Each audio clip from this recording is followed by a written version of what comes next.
अस्सलाम वालेकुम dear student. अब हमने एक्सरसाइज नंबर 1.4 कंप्लीट की। अब जो कि है हम करने के लिए जा रहे हैं theory of quadratic equation. Theory of quadratic equation है यूनिट नंबर 2। तो इसमें हमने क्वाड्रेटिक इक्वेशन के बारे में थ्योरी पढ़नी है। जैसा कि हमने क्वाड्रेटिक इक्वेशन पढ़ी कि सबसे मैक्सिमम जो चीज़ की पावर 2 हो उसको क्वाड्रेटिक इक्वेशन कहते हैं। तो अब हमने जो कि है उस इक्वेशन के जो रूट्स होते हैं उसको डिस्कस करना है। क्या मतलब रूट्स क्या होते हैं? हमारे पास एक इक्वेशन क्वाड्रेटिक होती है, तो जब हम उसको सॉल्व करते हैं, चाहे फैक्टराइजेशन से करें चाहे हम उसको क्वाड्रेटिक फार्मूला लगा के करें, तो जो आंसर निकलते हैं हमारे एक्स के प्लस माइनस में वो होते हैं उसके रूट्स। ठीक है, वो क्या होते हैं? उसके रूट्स। तो अब हमने बताने हैं कि वो जो आंसर निकलते थे हमारी क्वाड्रेटिक इक्वेशन के, वो जो आंसर निकलते थे वो कैसे होते थे, वो क्या होते थे। तो सबसे पहले मैं आपको एक एग्जांपल देता हूँ। फॉर एग्जांपल हमारे पास एक इक्वेशन थी x square plus 2x plus 4। ये फॉर एग्जांपल हमारे पास ये इक्वेशन ही थी। तो हमारे पास जो कि है यूनिट नंबर 1 में पढ़ा, जब हम इसको सॉल्व करते थे चाहे क्वाड्रेटिक फार्मूला लगा के करें चाहे हम जो कि फैक्टराइजेशन करें, तो x के दो आंसर आते थे। एक x का कोई और आंसर आता था और दूसरा x का कोई और आंसर आता था। तो ये आंसर क्या हैं? ये हैं इस इक्वेशन के रूट्स। ये हैं इस इक्वेशन के रूट्स। तो अब इन आंसर की नेचर क्या है पहले हमने वो बतानी है। अब देखें, वो बता रहा है कि if B square minus 4ac is greater than 0 and is a perfect square. इसका क्या मतलब है? वो कह रहा है कि फॉर एग्जांपल ये हमारे पास है ग्रेटर देन 0, मतलब पॉजिटिव वैल्यूज़ हैं। ये दोनों क्या हैं? पॉजिटिव वैल्यूज़ हैं और परफेक्ट स्क्वायर हैं। परफेक्ट स्क्वायर से मुराद ये है कि हमारे पास x square is equal to 49 आ जाए। ये परफेक्ट स्क्वायर है क्योंकि स्क्वायर रूट लें इसका तो 7 आता है ना। तो इस सूरत में हमारे पास जो रूट्स होंगे वो क्या होंगे? अनइक्वल और रियल। आपने दो बातें याद रख लेनी है रियल और अनइक्वल में, कि जो रूट्स होंगे हमेशा वो रियल तो लाजमी होंगे। अगर तो ज़ीरो ना हुआ तो वो रियल है। अगर तो आंसर हमारा ज़ीरो ना आया तो वो पक्का पक्का रियल है। अगर ज़ीरो भी आ गया तो हमने रियल के साथ इक्वल बताना है। ये बात आपने याद रख लेनी है कि अगर हमारा आंसर ज़ीरो आ गया तो हमने कहना है कि रियल और इक्वल है। अगर तो हमारा आंसर ज़ीरो ना आया तो सिर्फ और सिर्फ क्या है? रियल है और अनइक्वल है। अनइक्वल। फिर मैं बता रहा हूँ, अगर आंसर ज़ीरो आ गया तो रियल और इक्वल, अगर आंसर ज़ीरो ना आया तो रियल और अनइक्वल। ये कब होगा? जब हमारे पास आंसर ज़ीरो नहीं होगा। ठीक है, पहली दो कंडीशन ये आपने याद रख लेनी है। ठीक है, मैं यहाँ पे साइड में पॉइंट बना के लिख लेता हूँ। अगर ज़ीरो आया तो रियल और इक्वल, अगर ज़ीरो ना आया तो रियल और अनइक्वल। ठीक है, अब अगर हमारे पास जो ज़ीरो नहीं आता उसकी कंडीशन है, क्या कंडीशन है? हो सकता है वो वैल्यू पॉजिटिव हो सकता है वो वैल्यू नेगेटिव हो। जो ज़ीरो नहीं होगी वो हो सकता है पॉजिटिव और हो सकता है नेगेटिव हो। तो अब अगर वो पॉजिटिव होगी तो उसकी भी दो कंडीशन होंगी। तो सबसे पहले हम नेगेटिव को सॉल्व कर लेते हैं। तो जो नेगेटिव होगी ना उसको हमने कहना है इमेजिनरी। उर्दू में भी मैं यही बातें बता रहा हूँ। उर्दू में भी हमने यही कहना है रियल और इक्वल, रियल और अनइक्वल। अनइक्वल का मतलब होता है बराबर नहीं है। रियल है और बराबर नहीं है, रियल है और बराबर है। ठीक है, और जो नेगेटिव आंसर होता है मतलब x इज इक्वल टू -7 आ गया तो हमने लिखना है इमेजिनरी। उर्दू में भी हमने इमेजिनरी लिखना है इस तरह से। ठीक है, तो इमेजिनरी बहुत है बस। और ज़ीरो नहीं है ना तो इसको अनइक्वल भी कहना है हमने। ठीक है, अब मैंने कहा था कि जो पॉजिटिव होता है उसकी भी दो कंडीशन होती हैं। वो दो कंडीशन कौन सी होती हैं वो मैं बताता हूँ कि या तो वो परफेक्ट स्क्वायर होगा या तो परफेक्ट स्क्वायर नहीं होगा। Not perfect square. Perfect square का मतलब 49 आ जाए, 36 आ जाए, 25 आ जाए, जिनका स्क्वायर रूट लिया जा सके।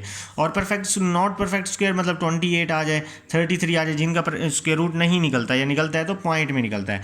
तो जो परफेक्ट स्क्वायर आएगा उसको आपने रियल भी कहना है, रियल तो कहना ही कहना है। ठीक है, और अनइक्वल भी कहना है। यही वाली बात लिख लेनी है बस। ठीक है, और जो परफेक्ट स्क्वायर नहीं आएगा, हम कहेंगे ना कि परफेक्ट स्क्वायर नहीं है, तो उसमें रियल अनइक्वल तो आएगा ही आएगा। एक चीज़ और ऐड कर देनी है, आपने कहना है इर्रेशनल। ठीक है, इसको क्या कहना है हमने? इर्रेशनल, क्योंकि जिसका स्क्वायर रूट परफेक्ट नहीं होता उसको क्या कहेंगे, इर्रेशनल। तो यहाँ पे मैंने आपको 4 प्रॉपर्टीज़ पढ़ाई। मैंने पहली प्रॉपर्टी ये बताई कि अगर मैं रिवाइज कर देता हूँ, अगर तो ज़ीरो आए तो रियल और इक्वल, अगर ज़ीरो ना आए तो रियल और अनइक्वल। ये तो हर किसी के साथ लिखना है ना, ठीक है। जीरो नहीं आता तो हो सकता है नेगेटिव हो सकता है पॉजिटिव हो। तो जब नेगेटिव होगा तो क्या होगा, इमेजिनरी, ठीक है, सिर्फ और सिर्फ इमेजिनरी कहना है। अगर पॉजिटिव होगा तो उसमें 2 शर्तें होंगी, या तो परफेक्ट स्क्वायर होगा आंसर हमारा, या तो परफेक्ट स्क्वायर नहीं होगा, ठीक है। तो जो परफेक्ट स्क्वायर होगा हमने उसको कहना है रियल, ठीक है।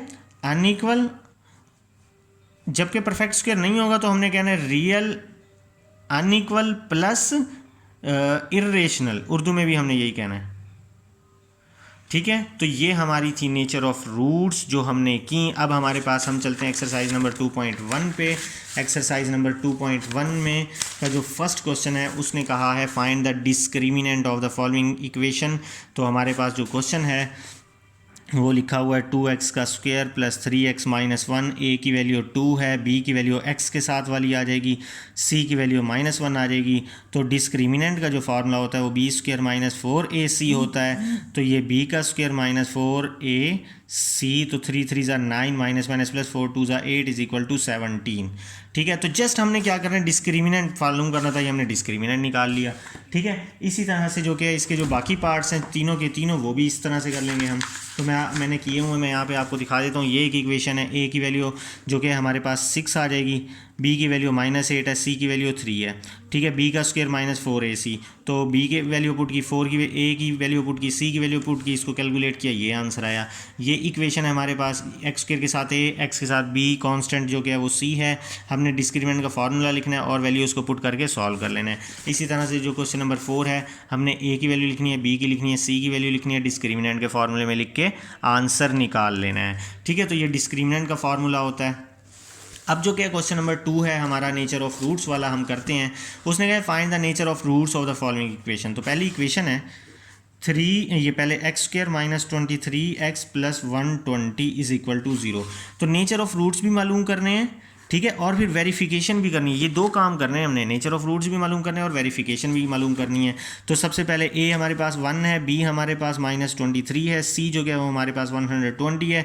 डिस्क्रिमिनेंट का जब हम फार्मूला लगाएंगे तो वो होगा बी स्क्वायर माइनस 4ac, तो मतलब -23 का स्क्वायर माइनस 4, ए जो क्या है हमारे पास 1 है, बी जो क्या है हमारे पास 120, 23 का स्क्वायर जो कि होता है वो 529 होता है। इसको सॉल्व करेंगे 480 आ जाएगा, तो हमारे पास ये क्या आएगा 49। अब देखें 49 परफेक्ट स्क्वायर है। तो पिछले मैंने आपको अभी पहले बताया कि जब परफेक्ट स्क्वायर आ जाए तो आपने क्या करना है, रियल और अनइक्वल तो कहना है, रियल और, क्योंकि ये 0 नहीं है, अनइक्वल तो कहना है। तो साथ में बल्कि परफेक्ट स्क्वायर है तो ठीक है, बस यही दोनों है। अगर तो ये परफेक्ट स्क्वायर ना होता तो हम इसको कहते हैं इर्रेशनल। हाँ, इसको रेशनल भी कह देते हैं, जो स्क्वायर रूट जिसका निकल जाए उसको हम कहते हैं रेशनल। तो इन तीनों में से कोई सी 2 आप लिख सकते हैं। अब हमने करनी है इसकी वेरिफिकेशन कि आया हमारी बात सही है या गलत। तो वेरिफिकेशन कैसे करेंगे, क्वाड्रेटिक फार्मूला लगा के। क्वाड्रेटिक फार्मूले में क्या आता है, माइनस बी की वैल्यू है -23 plus minus square root B का square -4ac 120 divided by 2a, ठीक है। तो minus minus plus, plus minus square root, 23 का स्क्वायर रूट जो क्या होता है वो 529 होता है, माइनस इसको मल्टीप्लाई करेंगे तो 480 डिवाइड बाय 2 1 ज़ा 2, तो 23 प्लस माइनस जब आप इसको सॉल्व करेंगे तो 49 आ गया डिवाइडेड बाय 2। तो जब हम इसको करेंगे x is equal to 23 plus 7 plus minus 7 by 2, तो x is equal to 23 plus 7 by 2, x is equal to 23 minus 7 by 2, तो x इज इक्वल टू ये 30 बाय 2 15 हो जाएगा, ये हो जाएगा 16 बाय 2, मतलब x इज इक्वल टू 8। तो ये देखें ये हमारे पास वैल्यूज़ इक्वल हैं, नहीं है ना। तो एक बात हमने यहाँ पे लिखी अनइक्वल, और दूसरी बात ये है ये रियल है, ये रियल लाइन होती है, ये 0 होता है, यहाँ पे 1 2 सो ऑन से लेकर प्लस इन्फिनिटी, यहाँ पे -1 -2 नेगेटिव वैल्यूज़ होती हैं इधर माइनस से इन्फिनिटी। तो कहने का मतलब है ये सारे जो नंबर होते हैं 0 1 2 3 ये रियल नंबर होते हैं। तो ये देखें हमने यहाँ पे रियल भी लिखा, ठीक है, तो उम्मीद है आपको क्वेश्चन नंबर 1 इसके पार्ट फर्स्ट की समझ में आई होगी। सेकंड पार्ट देख लेते हैं। सेकंड पार्ट में हमने डिस्क्रिमिनेंट का फार्मूला लगाया, आंसर आया हमारा -47। मैंने आपको पेज पे लिख के दिया था कि जो हमारे पास नेगेटिव वैल्यू होगी वो जस्ट इमेजनरी कहना है आपने, तो हम कह देंगे इमेजनरी इसको। तो अब इसको प्रूव करें तो ये क्वाड्रेटिक फार्मूले में हमने वैल्यू पुट की, जब इसको कैलकुलेट करेंगे तो स्क्वायर रूट के अंदर नेगेटिव आ रहा है, तो यही इमेजनरी की निशानी है कि जब स्क्वायर रूट के अंदर नेगेटिव आए तो क्या होता है, वो इमेजनरी, ये आपने याद रखना है। ठीक है, अब क्वेश्चन नंबर 3 है, वो हमने डिस्क्रिमिनेंट का फार्मूला लगाना है, तो आंसर ही 0 आ गया। आंसर हमारा क्या आ गया, 0। तो मैंने आपको बताया था कि पहली कंडीशन ही बताई थी, या 0 होगा या 0 नहीं होगा। 0 होगा तो हम कहेंगे रियल और इक्वल है। अब इक्वल कैसे है, रियल तो है, इक्वल कैसे है, मैं ये इक्वल भी बताता हूँ आपको। वेरिफिकेशन करेंगे हम, ये देखें मैंने यहाँ पे वेरिफिकेशन की। जब हम वेरिफिकेशन करेंगे वैल्यूज़ को क्वाड्रेटिक फॉर्मूले पुट करेंगे, यहाँ आया 0, तो 0 का स्क्वायर रूट खत्म हो गया, तो क्या बचा 24/32। ये एक यूनिक वैल्यू है, ये एक वैल्यू है। ठीक है, इसी वजह से ये इक्वल है, इसके साथ कोई और वैल्यू नहीं है। प्लस माइनस में वैल्यूज़ 2 होती हैं तो वो इक्वल नहीं होती, लेकिन ये एक वैल्यू है। ठीक है, तो ये हमारे पास ये भी प्रूव हो गया कि ये इक्वल है। ठीक है, तो 0 वैसे ही रियल है क्योंकि मैंने यहाँ पे अभी रियल लाइन लगाई है, आपको बताया है। ठीक है, अब क्वेश्चन नंबर 4 देखें, डिस्क्रिमिनेंट का फार्मूला लगा के पुट करना है, तो 205। तो 205 ये है परफेक्ट स्क्वायर नहीं है, लेकिन है पॉजिटिव। ठीक है, तो ये पॉजिटिव है, यहाँ पे ये बताया मैंने कहा था पॉजिटिव है लेकिन परफेक्ट स्क्वायर नहीं है, तो ये वाली कंडीशन लगेगी। ये पॉजिटिव है लेकिन परफेक्ट स्क्वायर नहीं है, तो ये वाली कंडीशन लगेगी। इसमें क्या काम है, रियल, अनइक्वल और इरेशनल। तो हमने कहना है रियल, अनइक्वल और रेशनल। ठीक है, रियल, अनइक्वल और इरेशनल। ठीक है, अब जब हम वेरिफिकेशन करेंगे, हम इसकी वेरीफाई करेंगे, तो क्वाड्रेटिक फॉर्मूले में वैल्यू इसको पुट करेंगे, तो ये देख लेंगे हमारे पास स्क्वायर रूट 205 तो निकलता ही नहीं, तो इसी वजह से हमने इसको इरेशनल कहा। ठीक है, उम्मीद है नेचर ऑफ द रूट्स वाला टॉपिक आपको अच्छे से समझ में आ गया होगा। जो नहीं समझ में आए आप मुझसे पर्सनल मैसेज करके पूछ सकते हैं। ठीक है डियर स्टूडेंट, नेक्स्ट क्वेश्चन हम इंशाल्लाह नेक्स्ट वीडियो लेक्चर में करेंगे। तब तक के लिए अपना ख्याल रखिएगा, दुआओं में याद रखिएगा। अल्लाह हाफिज़।